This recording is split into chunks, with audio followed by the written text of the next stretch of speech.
Ouais, elle a fait du bien. Ça nous a permis de bien bosser, parce qu'on a vraiment bien bossé. Je pense que physiquement là, on va être au top jusqu'à la prochaine trêve, parce qu'on a vraiment bien bossé. Et c'était pas facile parce qu'on n'était plus que 10 joueurs, plus de gardiens, donc forcément c'était pas facile, mais on a bien réussi à travailler, donc c'était une bonne trêve internationale. Justement, le fait qu'on vous ait bien fait travailler, ça évite de lâcher prise? Oui, bien sûr, parce qu'on restait quand même sur une bonne dynamique, même si on avait fait match nul face à Nice. Donc voilà, ça permet de rester en jambes, de bosser physiquement pour permettre de jouer tous ces matchs qui vont arriver, parce qu'il va y avoir beaucoup de matchs. Ce groupe s'est réhabitué à ne pas perdre depuis le mois d'avril? Oui, c'est vrai. C'est plutôt une bonne chose, parce qu'on avait fait une très bonne fin de saison la saison dernière. Il y a eu les vacances qui ont coupé un peu la chose, et on a vu qu'on a redémarré de la même manière, même si on aurait préféré partir sur une victoire contre Nice. Malheureusement ça s'est pas fait, mais bon, on reste quand même sur une bonne dynamique, donc c'est plutôt encourageant pour la suite. Et on voit aussi que le coach fait confiance aussi à beaucoup de joueurs, donc ça permet à certains de se reposer sur d'autres matchs. Donc ça permet de mettre le groupe en confiance, donc c'est plutôt une bonne chose. Et on accepte de se reposer même quand c'est au Parc des Princes, comme c'était le cas pour vous? Ouais, c'est vrai qu'on était, je vais pas le cacher, que j'étais un peu déçu, mais c'est comme ça. Puis on a vu que derrière ça, tout était réfléchi, parce que contre Belgrade et contre Nice, j'ai fait un bon match, donc voilà, on reste avant tout compétiteur, hein, surtout quand on joue au Parc des Princes. J'étais déçu, mais bon, c'est vrai que voilà. On arrive justement à prendre du recul, à relativiser. Sur le coup, voilà, c'est sûr, comme je dis, on est compétiteur, on a envie de jouer tous les matchs. Mais avec du recul, on voit que tout était réfléchi, puisqu'il y en avait 2 gros matchs qui suivaient. Donc, voilà. À partir de quel moment vous avez senti que ce groupe était en train enfin d'oublier le passé et de basculer dans cette dynamique? Il y a eu quelque chose, un discours? J'ai pas compris, pardon. À partir de quel moment ce groupe, qui était dans le doute, a basculé dans la dynamique qui est la vôtre aujourd'hui? Qu'est-ce qui a fait que... Je pense que le staff y est pour beaucoup. Ils ont mis en place beaucoup de choses, que ce soit à l'entraînement, que ce soit à l'intérieur du groupe, du vestiaire. Et il fallait prendre le temps. Le coach l'a toujours dit. Il faut du temps. On se souvient qu'en début de saison passée, on était très mal, on était même relégable.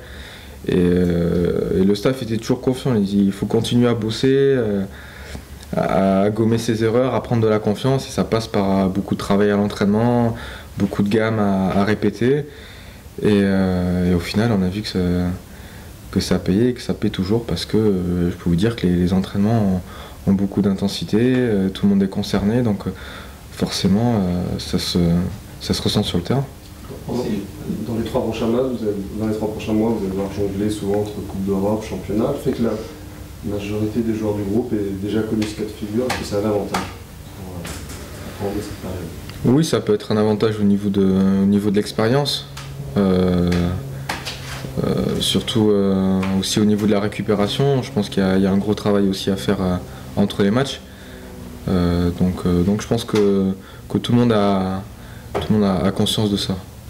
Vous basculez d'un système à un autre, soit 5 défenseurs, soit un milieu à plat, soit du losange, et on a l'impression que c'est fait facilement maintenant, qu'il n'y a plus de temps d'adaptation, qu'on mette tel ou tel.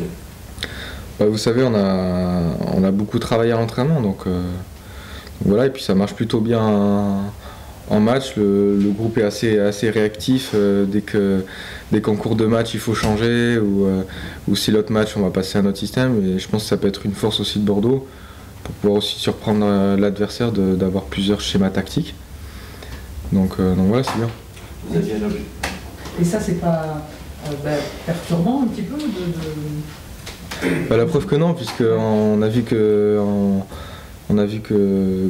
match ça se passait plutôt bien. Je pense que si ça aurait été le contraire, on serait resté basé sur un système. Mais on a vu que tous fonctionnaient. Donc. Parce qu'on t'a vu à l'entraînement, par exemple, passer au milieu, à la récupération.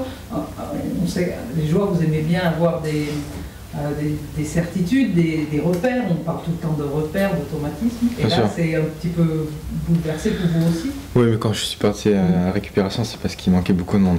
Donc c'est pour ça, on avait 3 gauchers dans l'équipe avec Flo et Max. Donc je suis passé, naturellement, je suis décalé en récupération avec Greg.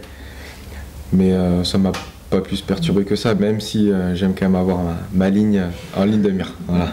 Tu vas pas t'en reconvertir. Non, non. Vous aviez un objectif prioritaire au mois d'août, c'était la qualification en Europa League. Maintenant vous y êtes. Quel est l'objectif du club annoncé? Je sais pas, vous avez pas entendu le président, il a parlé sur ça, donc nous on est derrière. Vous fixez des objectifs. Moi je pense qu'on se fixe des objectifs, mais ça reste quand même à l'intérieur du vestiaire. On se fixe des objectifs, mais je pense que c'est des objectifs par étapes, parce qu'il y a beaucoup de matchs qui vont arriver, donc voilà, je pense que la meilleure des façons de raisonner, c'est de prendre match après match, je pense. Et comme à l'habitude, on fera un point vraiment en décembre. C'est quoi? C'est une protection? Parce que si on annonce qu'on veut faire 4e et qu'on n'y arrive pas, on va reprendre. Je sais pas si c'est une protection ou pas, mais on n'a pas réellement parlé de place ou de quoi que ce soit. On s'est juste dit qu'il faut gagner les matchs, tout simplement. Vous allez jouer 2 matchs de championnat sans Lamine cette année. Toi qui joue pas très loin de lui, en quoi il va vous manquer?